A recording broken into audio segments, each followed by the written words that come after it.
এই যে সবার সামনে বলতেছি কোনো ছাড় দেবো না। তো চাঁদাবাজি করে কি কেউ ওই যে দোকান ভাঙে ভাই? আমার মনে হয় ইহুদেরাও এত নিকৃষ্ট ধরনের প্রপাগান্ডা নির্ভর ভোট বাহিনী নির্ভর রাজনীতি করানো, এর জন্যে সাফারার হতে হবে। যখন যে সর্বমিত্র চাকমা নামে একজন যে রয়েছে, সে যখন নেতৃত্ব দিয়ে দোকান উচ্ছেদ করছিল সেই সময় ঘটনা এটি। তো স্বাভাবিকভাবে এই ভিডিওটি ছিল এবং এটি অ্যাজ ইউজুয়াল ঘটনা, কিন্তু হঠাৎ করেই এই 1 মাসের অধিক সময়ের আগের এই ঘটনাটি তারা সুন্দরভাবে ডকুমেন্টস তৈরি করে রেখেছে যে এটা কিভাবে এই করা যায়, এবং তারা নাকি বেশ কয়েকটা মিটিং করেছে। আমরা রাতেই সেটি অবহিত হলাম, হওয়ার পর জানলাম। আপনারা বলেন যে কেউ যদি চাঁদাবাজি করে, তো চাঁদাবাজি করে কি কেউ ওই যে দোকান ভাঙে ভাই? চাঁদাবাজি করে কি ওপেনলি ভিডিও হচ্ছে সে দোকান ভাঙবে?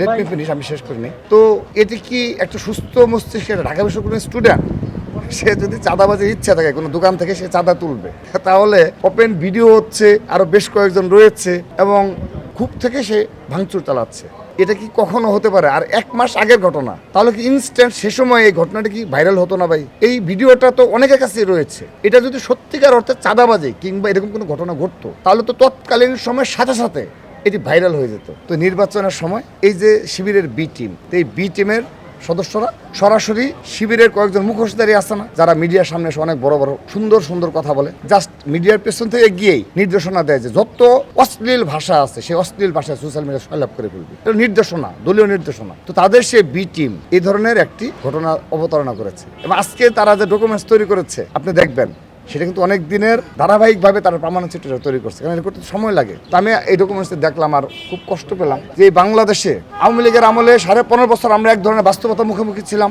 আর আজকে একটা নিকৃষ্টতম পরিস্থিতিতে আমাদের রাজনীতি করতে হচ্ছে। আমার মনে হয় ইহুদেরাও এত নিকৃষ্ট ধরনের প্রপাগান্ডা নির্ভর ভোট বাহিনী নির্ভর রাজনীতি করানো, এটা তো ইসলামের কোনো সম্পৃক্ততা নেই। এই যে যারা ইসলামের নাম ধরে সারা দেশে করছে, এদের বিরুদ্ধে আমৃত্যু লড়াই করবো আমরা, আমৃত্যু লড়াই করবো। এবং এই দেশে এদের যেন তরুণ প্রজন্ম ইনশাআল্লাহ ডে বাই ডে বুঝতেছে, আরো বুঝবে। এবং যাকে অভিযুক্ত করা হয়েছে সে কিন্তু সাথে সাথে আপনার সেখানে ভিডিও লাইভে এসে তার বক্তব্য দিয়েছে, এবং সাথে সাথে যে দোকানদার সম্পর্কে বলা হয়েছে সেও কিন্তু স্টেটমেন্ট দিয়েছে। তো আমরা এ বিষয়ে কোনো ছাড় দেব না, কারণ 22 জানুয়ারি পর্যন্ত এই ঢাকা বিশ্ববিদ্যালয় পুরো বাংলাদেশ যখন ইচ্ছে মব ক্রিয়েট করছে, আমাকে ছাড় দিয়েছে।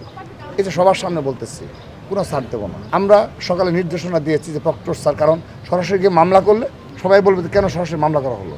আমরা ঢাকা বিশ্ববিদ্যালয় প্রশাসনকে আনুষ্ঠানিকভাবে ঢাকা বিশ্ববিদ্যালয় ছাত্রদলকে অভিযোগ জানিয়েছে, এবং মিডিয়ার সামনে তারা বক্তব্য রেখে এসেছে যে এই ঘটনার পুঙ্খানুপুঙ্খ তদন্ত 1 মাস আগে করা উচিত ছিল। কিন্তু ভাই যদি সেরকম ঘটনা থাকতো, চাঁদাবাজি না যা ইচ্ছে তাই হোক ভাই, তাহলে কেন তদন্ত করলো না তারা?